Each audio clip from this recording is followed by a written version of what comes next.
Tia Marshall, where are you? Come on up. We'll explain those later.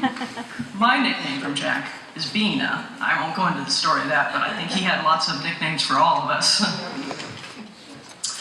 Years ago, I was taking a trip that required my flying a good portion of it on small aircraft.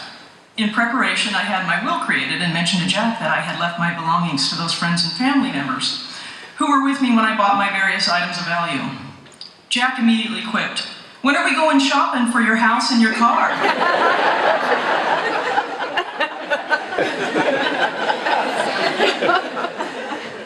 A quick wit, he always knew just the perfect thing to evoke a laugh. These pajama tops here are quite a fine example of nighttime attire. I'm sure you'll agree. They were continual fodder for Jack's teasing.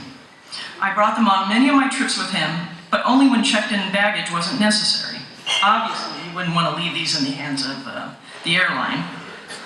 Before heading off to a trip to Kansas, he queried, "Will we be seeing the Seuss PJs this trip?" "We definitely will not," I replied. It seemed fitting just to have them here. These past weeks, I've poured through photo albums replete with visual reminders of travels, celebrations, and adventures I've shared with Jack over the past 20 years. One thing that clearly stood out in them was just how much of a goofball he was. He was always sticking things in his ears, his eyes, nose, on his head, proudly showing us his middle finger, posing, and just in general hamming it up.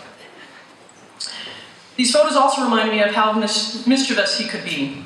A number of years ago, someone I dearly loved passed away unexpectedly, days prior to my birthday.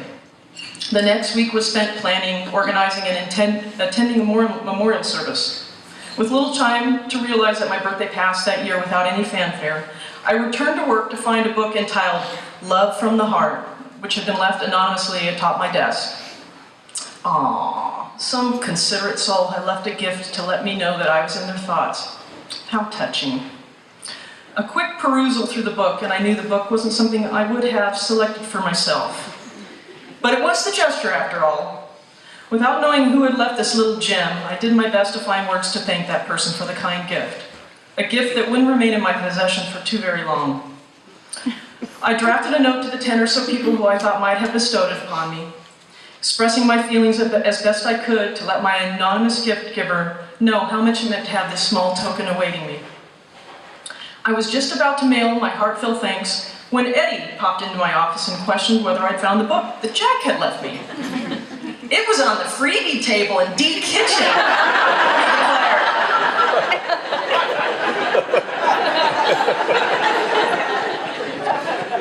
Now it all made sense. For the next 6 months, I collected every oddball freebie that was left in that kitchen. I wrapped each and every one and gave them to Jack for his next birthday. At that celebration, he patiently opened each and every one, trying to act surprised and thankful. While beneath the smiles, you could tell he was thinking, "What is this crap?" It culminated with the final gift being the return of that damn love book. If you happen to spot when the montage goes, Jack holding up a jar of cauliflower, a 12 Steps to Sobriety book, or him tickling the bottom of a tiki statue, those are some of the many valued gifts he received that year. When it came to gambling, Jack sure was lucky. He was one of the only people I knew who would consistently come home from Vegas a winner from playing slots. Slots? No one wins playing slot machines. No one except Jack. On one of our annual Vegas trips, a number of us decided to spend the evening at the Paris Casino. The bulk of the group were either over near the roulette wheel or playing Pai-Gow or blackjack. Jack and I were amongst the slot machines playing Slotto. The Slotto machines Jack loved playing. They were sort of a hybrid bingo slot machine that would drop ping pong balls into a slot, and if the configuration spelled Slotto, you won. We weren't playing long before I heard the victorious Slotto sounds and lights emanating from Jack's machine.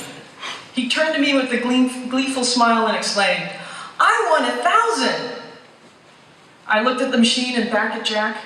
"No, you didn't," I retorted. "You won 10,000. After the casino rep had cashed out his winnings, we ventured over to a different bank of machines. Jack believed that you didn't linger too long at a machine after winning on it, you moved on, and that was the key to success. It wasn't long before he hit again. "Le jackpot" displayed on each of the rolls on the winning machine. Minutes later, different machine, another le jackpot. Jack decided we should try to win at every machine, and win we did. Over the next few hours, we turned each machine into a winner. Once we had won jackpots on all of them, Jack and I stood at the end of the row, looking back at the 20 or so machines, all displaying le jackpot. It was quite a sight. With his impish grin, he flicked me on the shoulder, and with delight stated, "Look at all the le jackpots!" We both came home winners that trip. For Jack's 60th birthday, we treated him to a wonderful meal in the private dough room at Flower and Water Restaurant. It was a wonderful evening full of lots of laughter, and Jack got to shine as the center of attention. If he were standing in my place right now, the message of thanks he mailed to us the following morning would apply to everyone honoring him today in this room. It read, "The best present of all is looking around a room and realizing how lucky you are to have such amazing and diverse friends. That was the best present I got last night, and I will forever be grateful." Jack, all of us here are grateful to have had you in our lives. I may not have been as lucky in Moon slots, but I'm lucky to have had your friendship for all these years. I will miss our adventures. I will miss your stories, your pranks, and your endless teasing, your sense of humor and laugh. I will miss your smile and your big, kind heart. But most of all, I'll just miss you. May you be at peace, my friend.